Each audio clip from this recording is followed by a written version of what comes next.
Good day to you viewers, the Colonel speaking to you live from the Grange, British Imperial YouTube Broadcasting. Now we've got a real treat for you today. Linguaphone language record.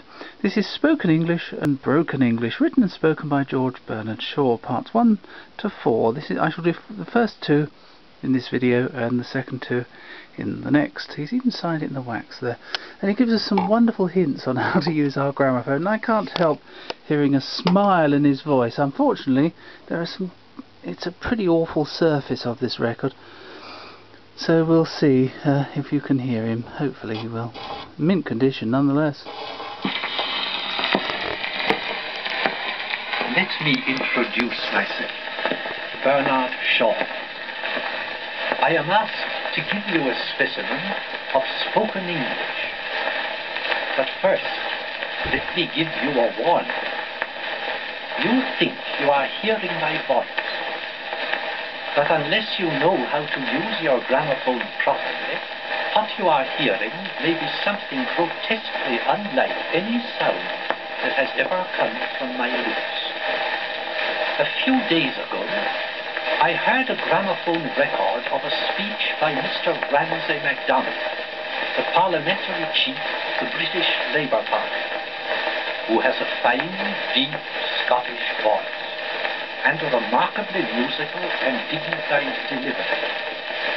What I heard was a high-pitched, sharp, cackling voice, most unmusical, suggesting a small, egotistical, very ill-mannered man complaining of something. I said, "That is not Mr. MacDonald. I know his voice as well as I know my own." The gramophone operator assured me that it was, and showed me the label on the record to prove it. I said, "No, that is not Ramsay MacDonald. But let me see whether I cannot find him for you." Then, as the record started again, I took the screw which regulates the speed and slowed the record down gradually until the high-pitched yapping changed to the deep tones of Mr. MacDonald's voice, and the unmusical, quarrelsome self-assertion became the melodious rhetoric of the Scottish orator.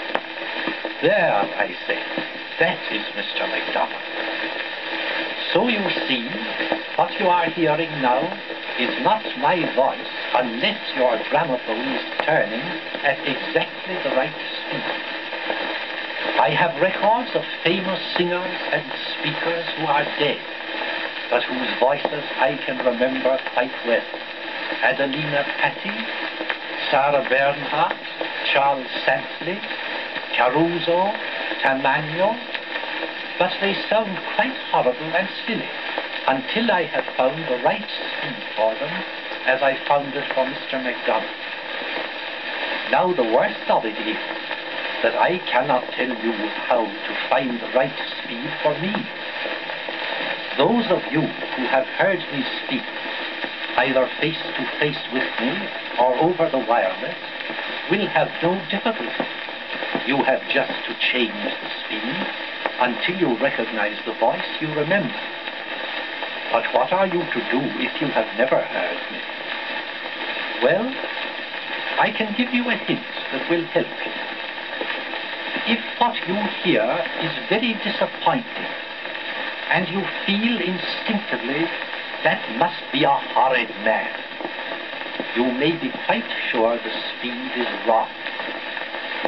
Slow it down until you feel that you are listening to an amiable old gentleman of 71 with a rather pleasant Irish voice. Then that is me. All the other people whom you hear at the other speeds are impostors, sham Shaw, phantoms who never existed. Right, on to the other side. Now I assure you viewers, I've spent a great deal of time trying to get this record at the right speed, which is not 78, it's actually slightly less. I think that's what he's hinting at basically. Right, and as I say, a mint condition record. This is part 2. I am now going to suppose that you are a foreign student of the English language, and that you desire to speak it well enough to be understood when you travel in the British Commonwealth or in America, or when you meet a native of those countries. Or it may be that you are yourself a native, but that you speak in a provincial or Cockney dialect of which you are a little ashamed, or which perhaps prevents you from obtaining some employment which is open to those only who speak what is called correct English.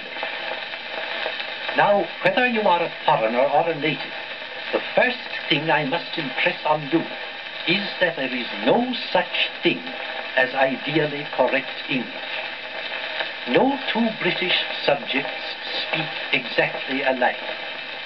I am a member of a committee established by the British Broadcasting Corporation for the purpose of deciding how the utterances of speakers employed by the corporation should be pronounced, in order that they should be a model of correct English speech for the British Islands. All the members of that committee are educated persons whose speech would pass as correct and refined in any society or any employment in London. Our chairman is the poet laureate, who is not only an artist whose materials are the sounds of spoken English, but a specialist in their pronunciation. One of our members is Sir Johnston Forbes Robertson, famous not only as an actor, but for the beauty of his speech. I was selected for service on the committee because, as a writer of plays, I am accustomed to superintend their rehearsals and to listen critically to the way in which they are spoken by actors who are by profession trained speakers, being myself a public speaker of long experience. That committee knows as much as anyone knows about English speech, and yet its members do not agree as to the pronunciation of some of the simplest and commonest words in the English language. The two simplest and commonest words in any language are yes and no, but no two members of the committee pronounce them exactly alike. All that can be said is that every member pronounces them in such a way that they would not only be intelligible in every English-speaking country, but would stamp the speaker as a cultivated person, as distinguished from an ignorant and illiterate one. You will say, well, that is good enough for me. That is how I desire to speak. But which member of the committee will you take for your model? There are Irish members, Scottish members, Welsh members, Oxford University members, American members, all recognizable as such by their differences of speech. They differ also according to the county in which they were born. Now, as they all speak differently, it is nonsense to say that they all speak correctly.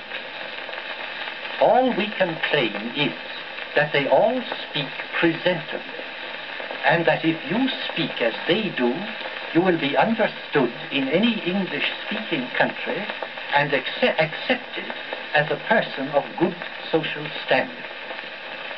I wish I could offer you your choice among them all as a model, but for the moment, I am afraid you must put up with me, an Irishman. Right, that's the end of side 2.